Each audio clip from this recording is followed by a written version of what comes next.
పుష్పారావు వాళ్ళ తాతగారి ఫోటో చూద్దాము. Photo please. అమ్మ తొందరగా ఏంట్రా బాబు.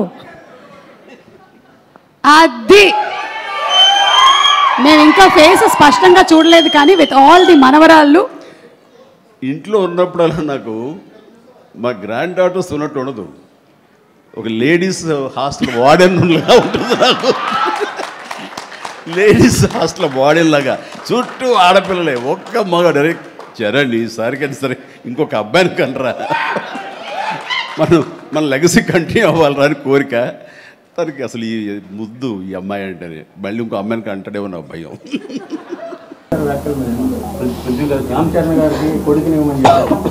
అదే నాకు అర్థం కాలేదు. అంటే వారసుడు అంటే కొడుకే అవుతాడా, కూతురు అవదా?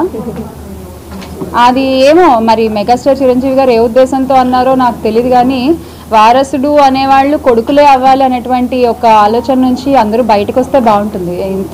ఇంత మహిళలు ఇంత అభివృద్ధి చెందుతూ ఇంత ముందుకు నడుస్తున్న ఈ రోజుల్లో కూడా వాళ్ళ ఇంట్లో వాళ్ళ కోడలే ఉంది. ఉపాసన గారు ఎంత చక్కగా రన్ చేస్తున్నారండి. ఒక డైనమిక్ లేడీ, ఒక ఉమెన్. వాళ్ళ మదర్స్ కానీ వాళ్ళ సిస్టర్స్ కానీ వారసులు ఖచ్చితంగా ఎవరన్నా అవ్వచ్చు, అది కొడుకే అవ్వాల్సిన అవసరం లేదు అనేది నా అభిప్రాయం. మరి ఆయన ఏ ఉద్దేశంతో అన్నారో మనకు తెలియదు కదా.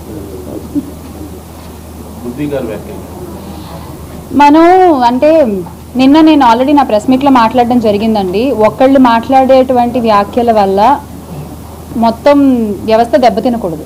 ఇప్పుడు ఒక సినిమాకి ఆయన మాట్లాడిన ఒక వ్యాఖ్యల వల్ల ఆయన ఎవరిని ఉద్దేశించైనా అనుండొచ్చు, అది ఆయన వ్యక్తిగత విషయం, ఆయనకి ఎవరి మీదైనా కోపం ఉండొచ్చు. కానీ ఒక సినిమా వేదిక మీద అది మాట్లాడాల్సినటువంటి టాపిక్ కాదు. దానివల్ల ఇప్పుడు ఏమైంది, కోపం వచ్చేవాళ్ళు కోపం వచ్చింది, వాళ్ళు మేము సినిమా చూడం అంటున్నారు. సినిమా చూడకపోతే ప్రొడ్యూసర్కి డబ్బులు రావు, అప్పుడు ప్రొడ్యూసర్ ఇంకో సినిమా తీయలేడు. ఒక సినిమా మీద కొన్ని వందల కుటుంబాలు బతుకుతూ ఉంటాయి.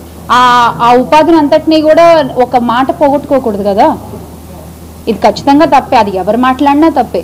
సినిమా వేదికలపైన రాజకీయాలు అనేది ఎవరు మాట్లాడినా తప్పే, అది ఏ పార్టీ వాళ్ళైనా సరే.